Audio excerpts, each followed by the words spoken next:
Welcome everybody. Hello from the University of Bath School of Management. It's great to, well, I can't see you, but it's great to have you on board. Welcome to this Bath Masters experience. Title today is Shopping Psychology in a Digital World. We've got a few things lined up for you which are very exciting. We have one of our top academics joining us today to give you a sample session as well on one of his top subjects. Okay, so a little bit about the university. I'm not sure if you're aware, but hopefully you are. But we've been ranked as the University of the Year this year by the Times, the Sunday Times. Good University Guide 2023. That is significant for lots of reasons, mainly because it's based largely on student feedback. And we've done really well this year in terms of looking after our students, particularly after such a difficult time.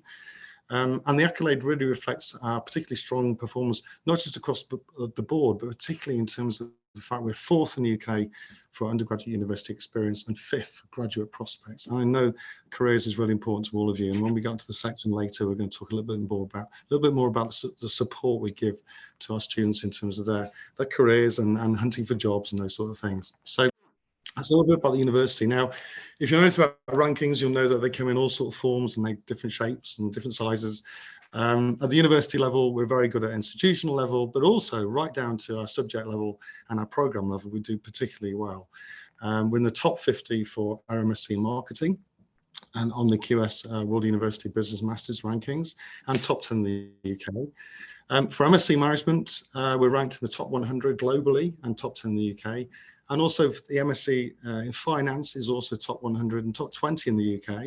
And finally, the Business Analytics program, I know it's interesting to many of you, is top 100 globally and top 10 in the UK. So do particularly well at both the program level and the institution level, which I know is really important to all of you. Moving on to a look at our degrees. We've got a cluster of degrees around different areas. We've got a general degree in management. Now, if you weren't aware, this is open to graduates who don't have a management background. It's quite popular. It's a conversion program. That's our MSc in Management. That has various pathways within it, including operations, marketing, and finance, if that interests you. We've got a finance program suite, which includes accounting, finance, and also specialisms in banking and risk management. In terms of our specialist degrees, we've got a whole range here, and this really reflects the ambition of the school to really push forward on management education. So it ranges from business analytics through to human resource management, international management, marketing, operations, and sustainability. Interestingly, there are 2 programs here that are taught with our engineering department, another top-ranked department in the university, which is engineering, business management, and innovation and technology management. We've got a few online degrees which reflect the on-campus programs, including business analytics, engineering, business management, entrepreneurship. If you want to scan the Scan Me next to these lists, you'll get a bit more insight into, not just in terms of the courses, you've got access to the MSc brochure, but also some interesting aspects on things like a typical year in the life of an MSc student, all our details about career support, PDP, which we'll come on to a bit later, but also things like alumni insights and student experience and well-being, and a little bit about the city of Bath, which, as you probably realise, is a beautiful city. It's a UNESCO World Heritage City. In fact, there are only 2 in the world, and the other one is Venice. So it puts us right up there in terms of very, very special places to study. Just moving on to talk a little bit about one of our new programs. Very excited, particularly today, because we have Jens Nordfält joining us, who is one of the architects behind this program. I'm very excited to introduce Jens in a short while. He may want to talk a little bit more about this program if he chooses. It's an applied marketing degree, effectively, essentially, and it looks at different subjects, including operations, marketing, analytics, and consumer behaviour, all in the context of retailing. And it's partnering with a number of industry partners, of which this really ranks this program very highly in terms of its employer focus. Employers have been very involved in helping us design this program to give you the best possible outcome in terms of skills that employers are looking for. So that's a brand new program for you to look into if this interests you. It's open to students from a non-management background as well, which makes it particularly interesting. Okay, and just moving on to some of the key features. I thought I'd just spend a bit of time on this and talk a little bit about our programs in terms of what relates all our programs to these particular features. All these are all very important aspects of what makes Bath really stand out from our point of view. First of all, just moving on to these descriptions, Steve, and thank you very much. All our master's degrees are full-time. They're all 12 months. They start in September and finish the following September. And those don't, however, that doesn't apply to online masters, but it means you've got a really good compact course every year. It means it's quite intense, but the studying is always really interesting and exciting. Our faculty are known for their research. We're a research intensive university, which you should know about, and we do very well, for example, in the research excellence framework. All our faculty are experts in their fields and bring the very latest research into the classroom, which is really important for you to know that you're getting the very latest thinking and cutting edge research supporting your teaching and learning. Our career support is phenomenal, a brilliant team. And our career support is included in the MSc course timetable. All our students will get access to dedicated careers advisors, and lining up with that is our professional development program, which runs throughout the year. It runs alongside your course, so we don't just teach you about the main subject, but also give you the best possible chance of developing your professional skills for that job that you really want at the end of this process.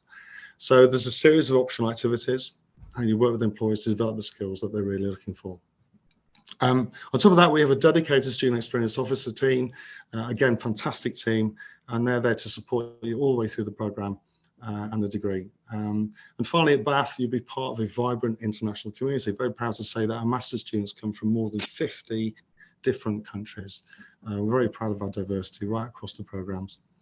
So that just leaves me really to move on and welcome you, Professor Jens Nordfält, a friend and a colleague, to talk a little bit more about shopping psychology in a digital world. Jens is one of our top professors in the field, of course, very established in his own field as well. He focuses pretty much on studying and practicing retailing. He's got vast experience in that area. He directs the school's research centre in the retail lab, which collaborates very closely with industry and the retail industry, between the school and the retail industry. And his focus today is, as I said, on shopper psychology in a digital world, which I'm fascinated by, Jens. So I'm going to hand over to you to tell a little bit more about what you're going to be talking about. And welcome to today's live session. Jens, over to you, my friend. Thank you, Pete, and good morning, everybody. I'm going to talk about shopper psychology. I'm focused. This is a very dear topic of mine. It was actually my PhD thesis back in the day, not the digital world part of it, but the shopper decision making was sort of my first topic that I studied as an academic. Yeah, let's keep it to that. Perhaps the practice part, why I'm practicing retail. Apart from being an academic, I own a grocery store in Sweden that I run together with a friend. So I get to practice everything that I study, or the other way around. I study what I need to because I want to improve my business. You could see it as like that as well. Anyhow, today's topic, shopper psychology in a digital world. And I thought we should start by looking a little bit at the sort of theoretical inspiration for or behind shopper psychology. And one source of theory or knowledge is, of course, decision making, and a lot of that has been studied within economics, the economics literature.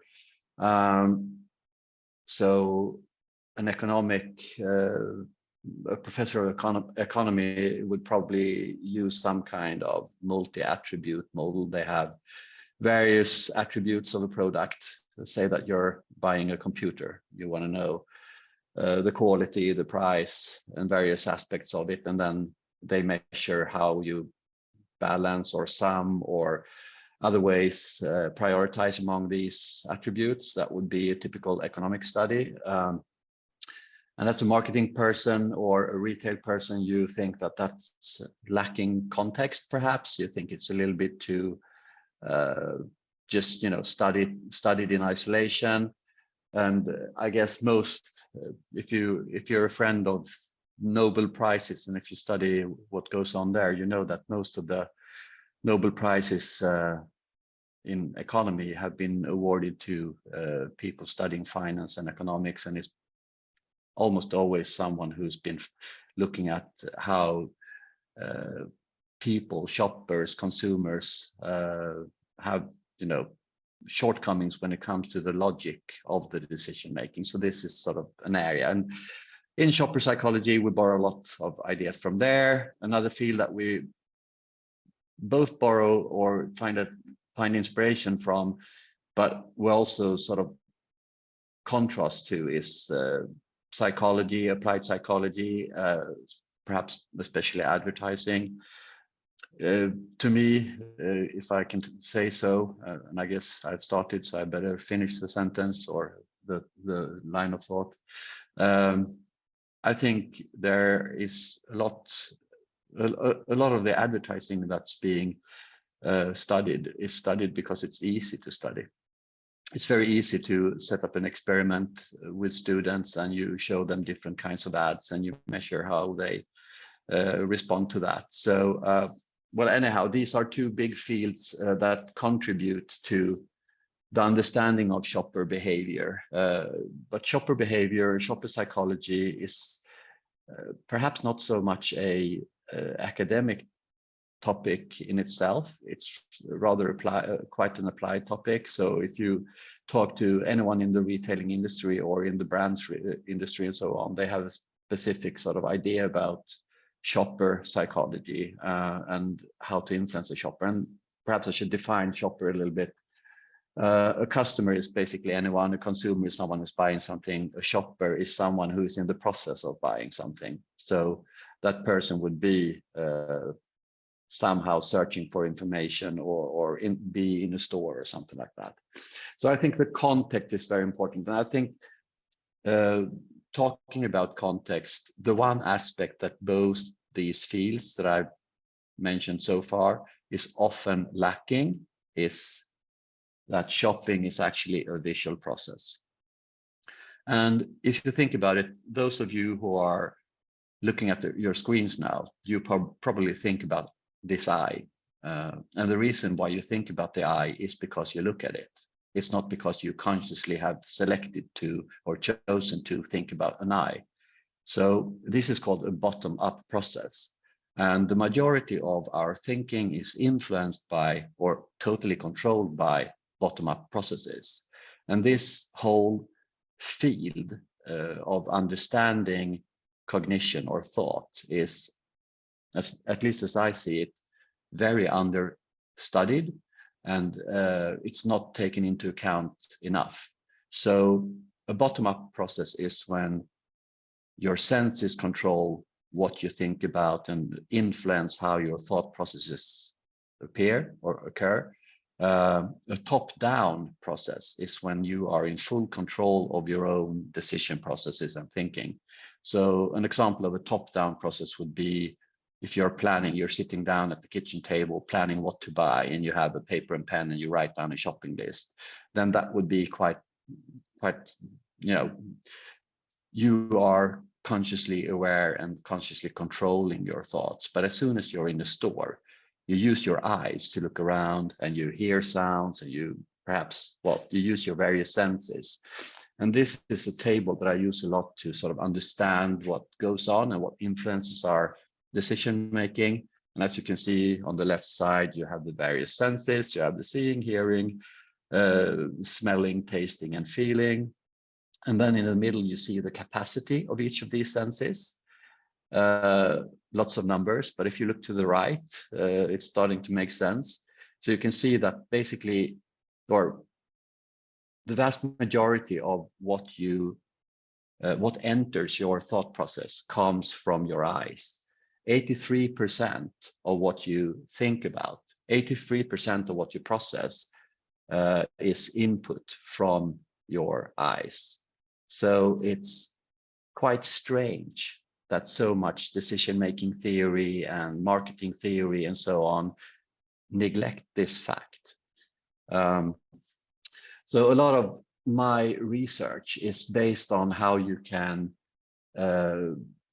influence people different ways by simply displaying the very same things with the same qualities, with the same prices in different ways. In some industries or some parts of this is called visual merchandising, but it could also be anything from, you know, any kind of marketing or store layouts or whatever. And independent on if you're online or offline, decision making still will be a visual process. It's worth mentioning that even though vision is by far the strongest sense, the other senses have other qualities. One limitation of vision is that your field of vision is just directed in front of you. So if something is behind you, you won't be able to see it. So sometimes sound, for instance, in a store can be very helpful. So say that we've done experiments with, for instance, drinks departments.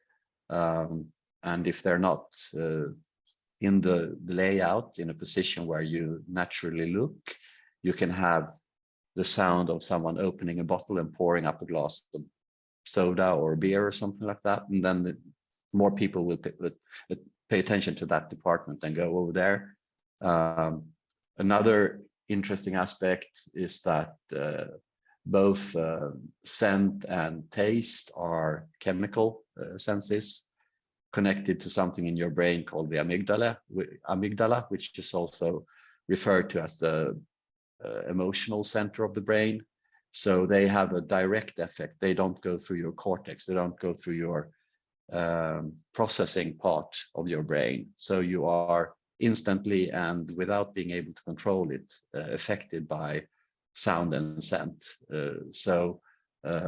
That's, for instance, why it's hard to sometimes put words to what something is smelling like. It's more that you have to talk to your brain then about what is this like, because it's a chemical and direct influence on you. Okay, so all this bottom-up visual input, what does it do to you? Well, it drives your impulsivity. So basically, study after study in context after context, category after category show that around 2/3 of everything that you buy has been influenced in the store, whether it's online or offline. And let's have a little look at this. Let's take a category that's perhaps driven a lot by impulse: chocolates. In this case, we interviewed 9,000 shoppers when they were about to enter a store and asked them what they were going to buy. And you can see, if you follow the green arrow, that 2% said that they were going to buy chocolates. And then we follow them through the store, and when they leave, we asked if we can look at their receipt. And then we see that it's not 2%, but 7% who actually bought chocolate, meaning that 77% of those who bought chocolate came up with the idea when they were in the store. So obviously, this has not been will-controlled purchase in the sense that they planned to buy it beforehand. It was rather something that something got them interested in buying a chocolate when they were visiting the store. I should mention also it's typical that you put any kind of sweet or treat towards the end of the store, because at that time, as a shopper, you feel that you need to give some kind of treat to yourself because you've been, working hard for a while. You've been doing some perhaps not very exciting and fun work, so you need to sort of give yourself a little treat at the end. So that's why they put the sweets towards the end of the loop in the store. But let's take another product that might not be as obviously impulse controlled. Let's take bread. Again, the 9,000 shoppers, a third of them said that they would buy bread when they entered the store. And upon leaving, we could see that it's 13% units more who actually bought the bread than those who said they would. So in this case, we see that the the share of the bread buyers who had been influenced in the store is 36%. But this is at the category level. If you look at those who are influenced in the store by choosing another brand, another amount, another flavor than they actually plan to do, you can see that it's actually more than 80% who influence their purchases while in the store. This in this case here is Swedish data, so tea is the category that's being influenced the most. If you look at British data, it's actually the other way around. Tea is the most planned category, so it's around 40% or so who deviate from their plan when it comes to tea, because tea in the UK is serious business. So there you know exactly what brand and amount and everything that you need. But anyhow, it's interesting. I think, you know, one of the first things you need to think about in a retailing career is the ability that you have as a retailer to influence what people will become inspired by and what they will end up buying. And as you can see on this slide here, it's more than 80% of what people actually leave the store with that has been influenced while they were in the store. And the primary driver of this is vision. So what you display will sell. Okay, today we're going to apply these ideas in a digital context. On average, people in the Western world spend around 7 hours per day looking at the screen. Around 4 of those 7 hours are mobile phone usage. Actually, this has declined a little bit since lockdown, but it's still around the same, you know, that it's still of the same magnitude. So it's still close to 7 hours of total screen time and close to 4 hours of mobile screen time. You can see, like I said, that there was a big bump during COVID and lockdown. The red line is the percentage change. You can see the bump, or of course, since it was lockdown, you had to buy things online. Or actually, this table or figure as a whole is we often compare how much of everything sold in total. How large is the market share for online, for e-commerce, and how large is the market share for physical stores? Sorry, I should have mentioned that when I first showed you the figure. Anyhow, it's still the case, and many people become a bit surprised by this, but it's still the case that around 80% of everything that's being sold is sold through traditional stores. It's still the case that it's very hard to get e-commerce to be profitable. That's still the case. But at the same time, it's e-commerce that grows the fastest. In many chains, the entire growth, in many retail chains, I should say, the entire growth comes from e-commerce. So even though e-commerce had its bump, it almost doubled in volume during lockdown. Half of that increase has now gone back, so people are going back to the physical stores, and the growth rate in e-commerce is declining. It's still a growth, but it's declining. It used to be around 20% per year. Now it's around half of that. But what we see today is not that we don't. 5-6 years ago, most people involved in retailing believed that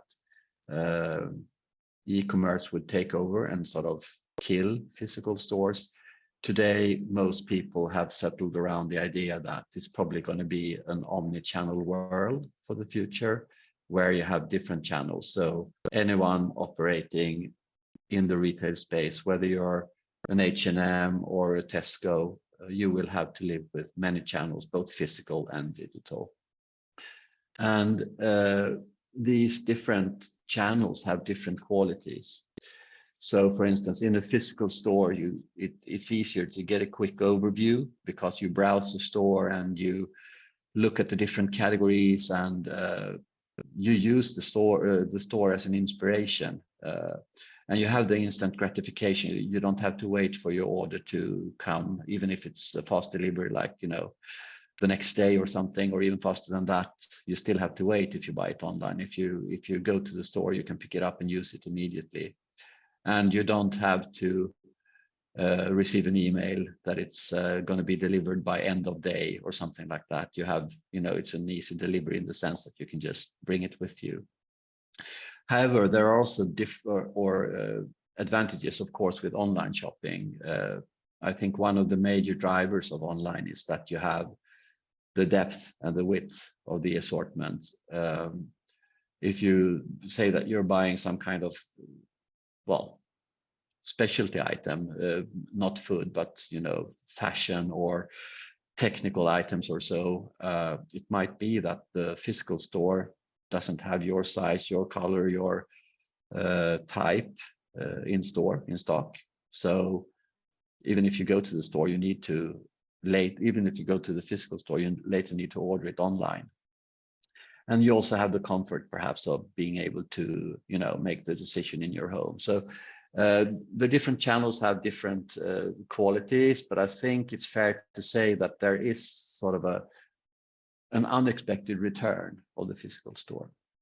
Anyhow, today's retail companies, what they really sort of focus on is trying to map out the customer journeys of their shoppers.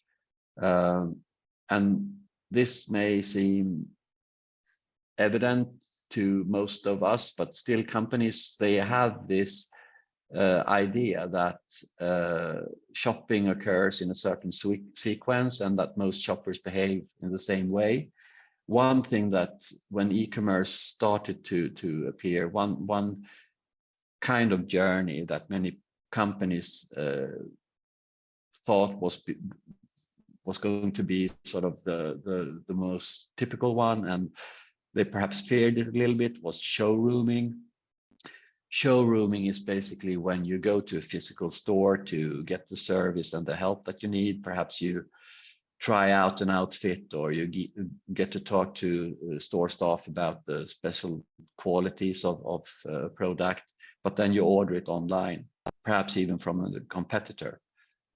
So many companies at the dawn of e-tailing, they were trying to find ways to make it hard to showroom for shoppers. They made sure that there was bad reception in the store and they didn't have Wi-Fi, or they tried to somehow feel or lock customers into being able to only use their channel, their products, and to buy there then and there. More lately, it's been found that showrooming and webrooming is the opposite. When you browse online and then go to the physical store to pick it up, perhaps in clothes you find what you want, but you want to feel what it feels like and you want to try it on, so then you go to the store to buy it. So both webrooming and showrooming has proven to be very helpful to shoppers. Shoppers really like to be able to have the freedom and sort of make use of the different qualities of the different channels. And it's been proven that this channel migration, the migration of the same shopper between the channels, is actually very good for not only the shopper, but also for the companies. For instance, H&M, they have their highest online market share in the areas where they have the highest density of physical stores. So the physical stores act as an advertising platform for the e-commerce site and the other way around. So these different contacts that you have with the brand or a product are called touch points. And the more touch points you have in different channels, the higher the market share or the sales for the company. So that's something that's sort of that companies are learning.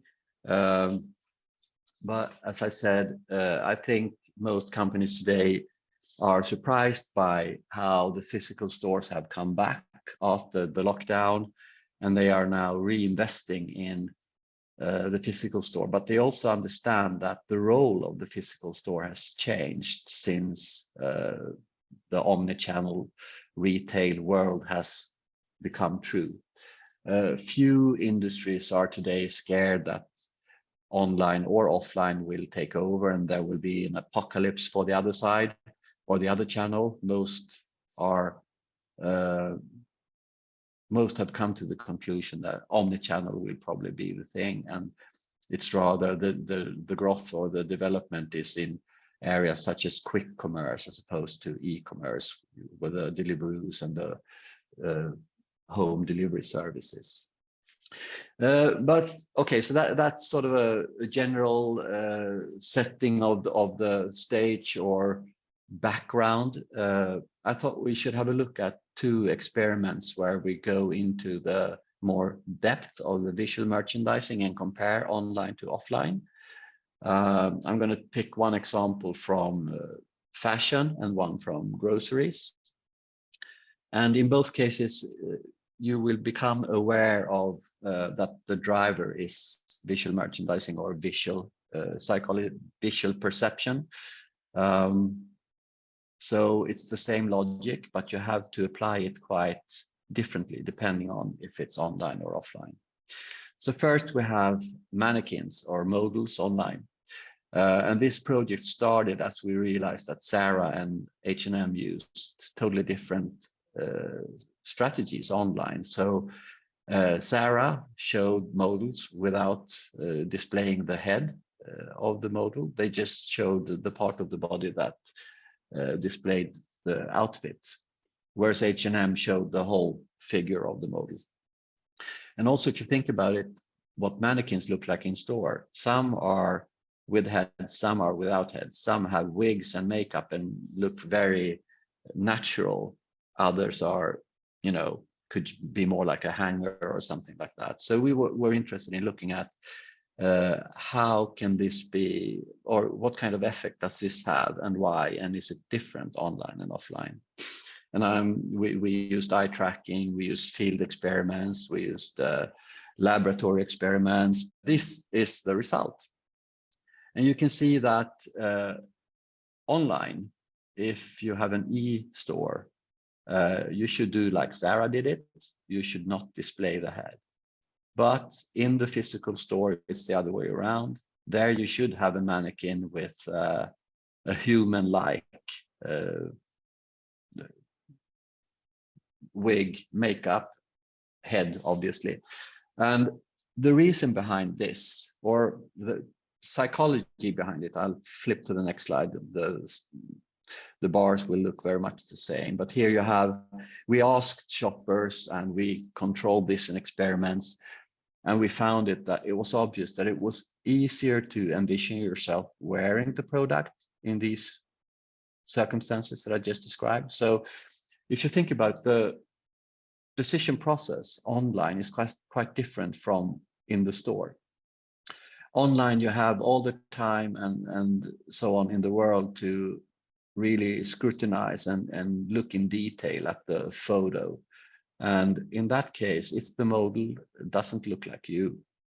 He or she is dark haired and you're blonde, or the other way around, or they have another skin than you or something like that.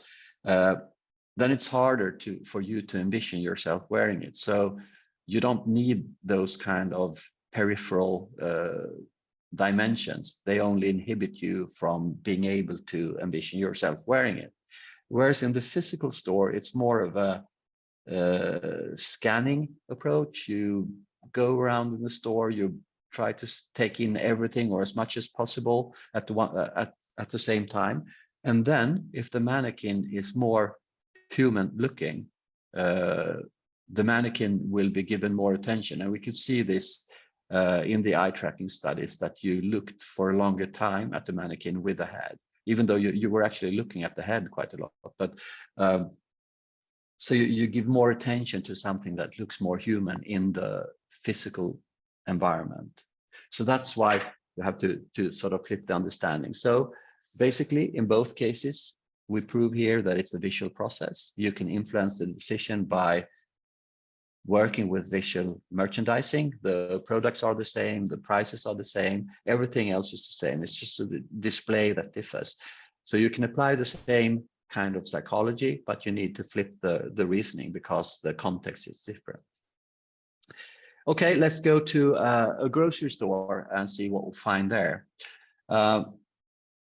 Again, just like in the fashion store, in the physical store, one very important part, and actually you spend 3 times as much navigating the store.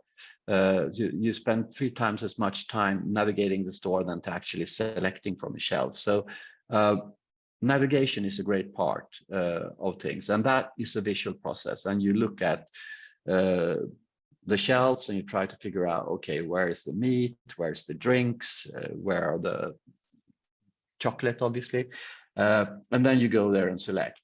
Whereas online, you use either the search field or you click in the left column to get to your category. So that's not as much driven by you browsing.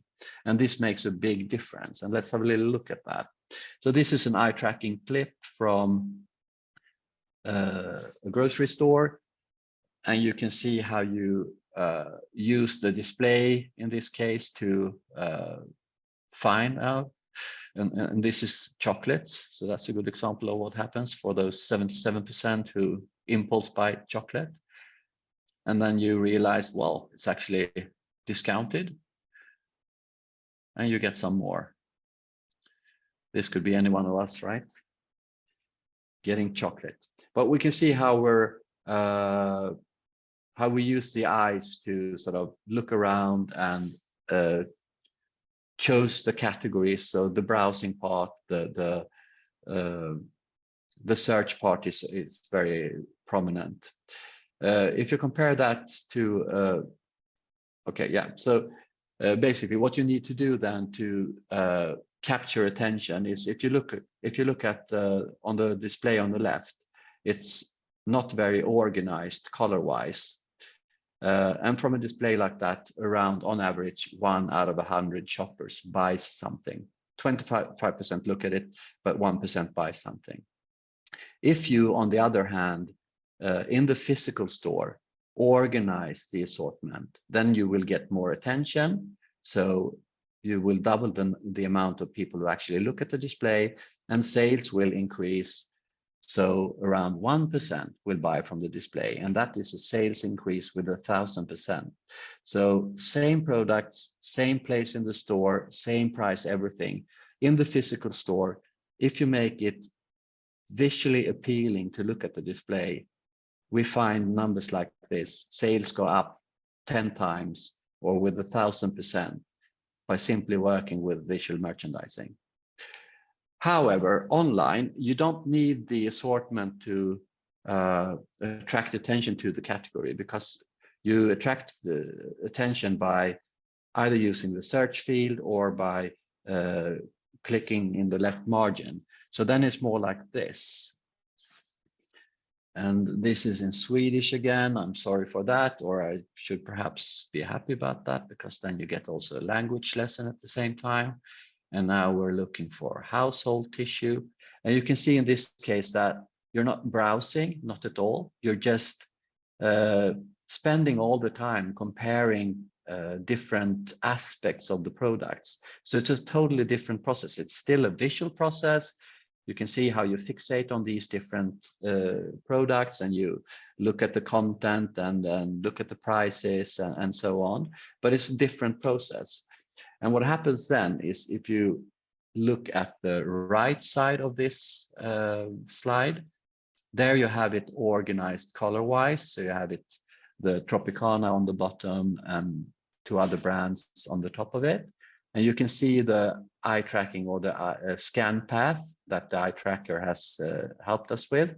It's very straight lines. So you spend less time here because it's very visually simple to look at what you have there. But since you spend less time, you also find it less inspiring. So in the online context, if you look at on the left side, when you have, in this case, it's dishwashing detergent, if you have it randomized displayed, the eye will jump around trying to find things, trying to make sense of it, spend more time, and then you find different products and you find you spend more time there, so you will buy more stuff. So again, it's the same. It's the same as in the mannequin example. It's a visual process, but here again you need to flip the solution. So offline, you should organize it, make it simple for the eye to attend to or pay attention to the assortment, then you will sell more. Whereas online, you should scramble the organization or make it less organized, because then the eye will find it more interesting and you will communicate more with the brain that they have more here, they have a richer assortment. So here you can see that the random presentation increases the time spent, the sales, and also the range perception. So you perceive the assortment to be richer if it's a randomized display technique that you work with. But in both cases, like I've said a couple of times now, you are influenced by what you see, but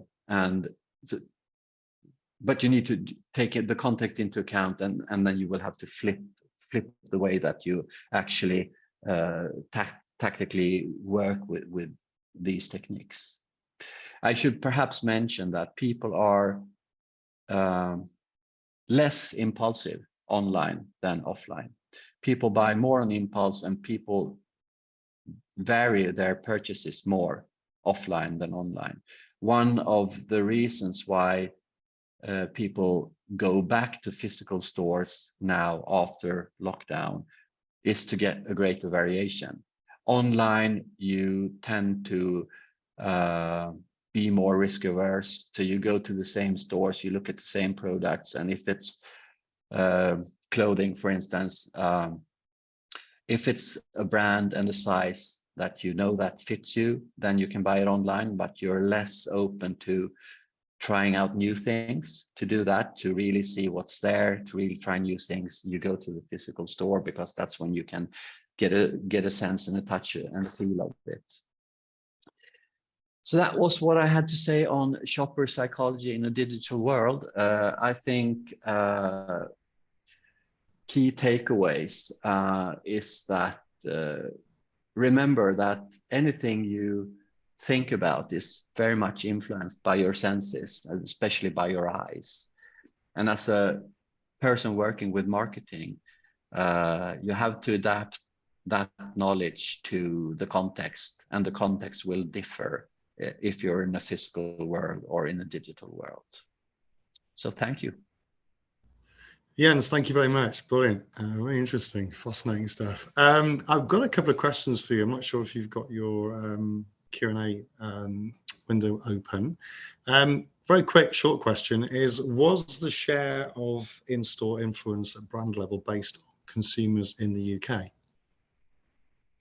Oh, that's a very specific question.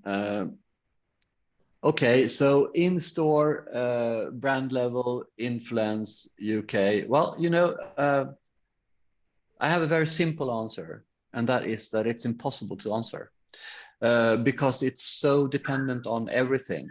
It depends on, well, category, but I can say like this. We have a long time ago, when e-commerce was new, they didn't have the techniques that they have today to display things if given a certain category. So they often had one technique was to put all the brands in alphabetical order. Today it's often if you're logged in, the items will be displayed depending on your purchase history. So what you usually buy will be displayed at the top and so on.